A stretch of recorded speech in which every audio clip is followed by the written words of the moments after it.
নমস্কাৰ সকলোকে স্বাগতম জনাইছোঁ ৰাজুল একাডেমি চেনেলৰ অন্য এটা নতুন ভিডিঅ'লৈ আৰু আজিৰ এই ভিডিঅ'টোত আমি আসাম পুলিচ AB UBৰ বাবে কিছুমান ইম্পৰ্টেণ্ট জিকে কুৱেশ্যন আনসাৰ লৈ আহিছোঁ। ভিডিঅ'টো লাষ্টলৈকে চাই থাকিব। আজিৰ প্ৰথম প্ৰশ্নটো হৈছে কোনখন চহৰক ভাৰতৰ মানচেষ্টাৰ বুলি জনা যায়? আৰু ইয়াৰ ৰাইট আনসাৰ হ'ব অপশ্যন এ আহমেদাবাদ। পিছৰ প্ৰশ্ন বৰৰজা অম্বিকাই কোনখন মন্দিৰ নিৰ্মাণ কৰিছিল? আৰু ইয়াৰ ৰাইট আনসাৰ হ'ব অপশ্যন চি শিৱদৌল। পিছৰ প্ৰশ্ন ভাৰতৰ প্ৰথম সবাক চলচ্চিত্ৰখনৰ নাম কি? আৰু ইয়াৰ ৰাইট আনসাৰ হ'ব অপশ্যন বি আলম আৰা। ইয়াৰ পিছৰ প্ৰশ্নটো হৈছে সেউজীয়া পোহৰ কোনটো গ্ৰহৰ পৰা নিৰ্গত হয়? ইয়াৰ ৰাইট আনসাৰ হ'ব অপশ্যন ডি ইউৰেনাছ। পিছৰ প্ৰশ্ন ভাৰতীয় সংবিধানত মৌলিক কৰ্তব্য কিমান চনত সন্নিৱিষ্ট কৰা হৈছে? আৰু ইয়াৰ ৰাইট আনসাৰ হ'ব অপশ্যন এ 1976 চনত। পিছৰ প্ৰশ্ন বিশ্ব ঐতিহ্য দিৱস কোন তাৰিখে পালন কৰা হয়? আৰু ইয়াৰ ৰাইট আনসাৰ হ'ব অপশ্যন বি 18 এপ্ৰিল। ইয়াৰ পিছৰ প্ৰশ্নটো হৈছে কোনটো জনগোষ্ঠীয়ে কৰম পূজা পালন কৰে? আৰু ইয়াৰ ৰাইট আনসাৰ হ'ব অপশ্যন চি চাহ জনগোষ্ঠীয়ে। পিছৰ প্ৰশ্ন মেঘালয়ৰ ৰাজধানী কি? আৰু ইয়াৰ ৰাইট আনসাৰ হ'ব অপশ্যন এ শ্বিলং। মেঘালয়ৰ ৰাজধানী হৈছে শ্বিলং। ইয়াৰ পিছৰ প্ৰশ্নটো হৈছে বাংৰা কোন ৰাজ্যৰ পৰম্পৰাগত নৃত্য? আৰু ইয়াৰ ৰাইট আনসাৰ হ'ব অপশ্যন ডি পঞ্জাৱ। ইয়াৰ পিছৰ প্ৰশ্নটো হৈছে চুতীয়া ৰাজ্যৰ শেষৰ ৰজাজনৰ নাম কি আছিল? আৰু ইয়াৰ ৰাইট আনসাৰ হ'ব অপশ্যন চি নীতিপাল। ইয়াৰ পিছৰ প্ৰশ্নটো হৈছে অসমীয়া কাব্য জগতত যতীন্দ্ৰনাথ দুৱৰাক কি কবি বুলি জনা যায়? আৰু ইয়াত দিয়া অপশ্যন 4টাৰ পৰা ৰাইট আনসাৰ হ'ব অপশ্যন বি বনফুলৰ কবি।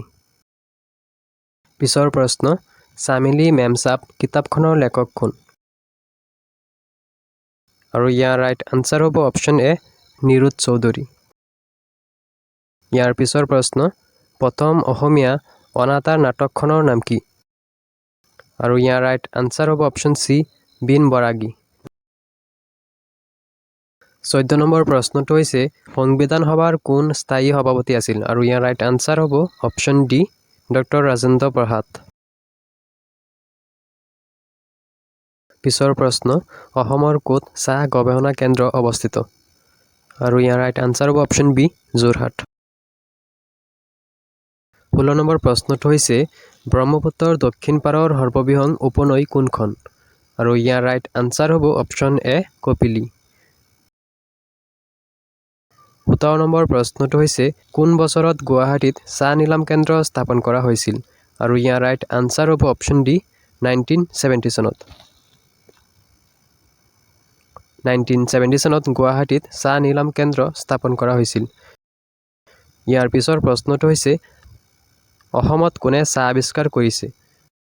আৰু ইয়াৰ ৰাইট আনসাৰ হ'ব অপশ্যন বি ৰবাৰ্ট ব্ৰুচ। ইয়াৰ পিছৰ প্ৰশ্নটো হৈছে তলৰ কোনখন দেশক টাইগাৰ কেপিটেল বুলি জনা যায়? আৰু ইয়াৰ ৰাইট আনসাৰ হ'ব অপশ্যন এ ভাৰত। ইয়াৰ পিছৰ প্ৰশ্নটো হৈছে কাজিৰঙা ৰাষ্ট্ৰীয় উদ্যানৰ আটাইতকৈ ওচৰত থকা বিমানবন্দৰটোৰ নাম কি? আৰু ইয়াৰ ৰাইট আনসাৰ হ'ব অপশ্যন চি ৰৰৈয়া বিমানবন্দৰ। ইয়াৰ পিছৰ প্ৰশ্নটো হৈছে পদ্মভূষণ বঁটা লাভ কৰা অসমৰ প্ৰথম ব্যক্তি কোন? আৰু ইয়াৰ ৰাইট আনসাৰ হ'ব অপশ্যন এ অমিয় কুমাৰ দাস। ইয়াৰ পিছৰ প্ৰশ্নটো হৈছে কোচ ৰাজ্যৰ প্ৰথম ৰজা কোন আছিল? আৰু ইয়াৰ ৰাইট আনসাৰ হ'ব অপশ্যন চি বিশ্বসিংহ। ইয়াৰ পিছৰ প্ৰশ্নটো হৈছে প্ৰথম অসমীয়া উপন্যাস বানুমতী কোনখন আলোচনীত প্ৰথমে প্ৰকাশ হৈছিল? আৰু ইয়াত দিয়া অপশ্যন 4টাৰ পৰা ৰাইট আনসাৰ হ'ব অপশ্যন বি বিজুলী। ইয়াৰ পিছৰ প্ৰশ্নটো হৈছে অসমৰ ইতিহাসক কিমান যুগত বিভক্ত কৰিব পাৰি?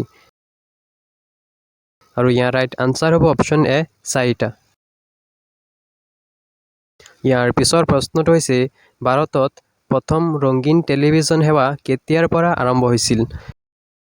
আৰু ইয়াৰ ৰাইট আনসাৰ হ'ব অপশ্যন চি 1982 চনত। আৰু ইয়াৰ পিছৰ প্ৰশ্নটো হৈছে অসমৰ কোনখন ৰাষ্ট্ৰীয় উদ্যান ইউনেস্কোৰ বিশ্ব ঐতিহ্য ক্ষেত্ৰ?